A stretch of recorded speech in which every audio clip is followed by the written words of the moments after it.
At Cornerstone Building Brands, quality is a top priority. We strive to make the highest quality windows and patio doors in the market, and we value the trust of our partners and homeowners.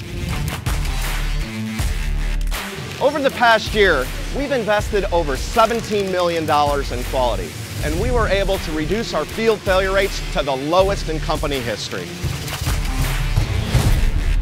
We didn't just make some minor changes, we challenged our teams to develop industry-leading processes, equipment, and training programs to revolutionize our approach to quality.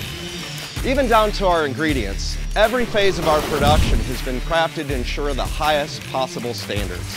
We've added no defect board and critical to quality stations, automation, advanced testing, and end-of-line inspection on every window and door we produce. Quality starts here, making sure our polymers meet our high standards. We don't outsource, we build it in-house.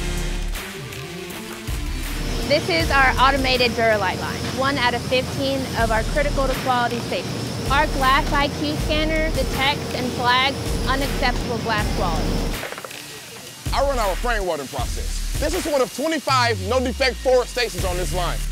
I perform weld tests to make sure our process is at peak performance. As part of my no-defect forward station, we have to check the inside of the frame to make sure you have no seal gaps, there's no gaps, and no cracks on each side. I'm the last man on this line. I do a 14-point inspection, and I don't put my stamp on it until it's ready to go in your home. Quality is not a singular process or tool. We deliver high quality because it's part of our culture. We care about the communities we're building, and every customer, every homeowner, and every window and door we deliver. We're constantly innovating and improving, and we'd love to deliver windows and doors to you.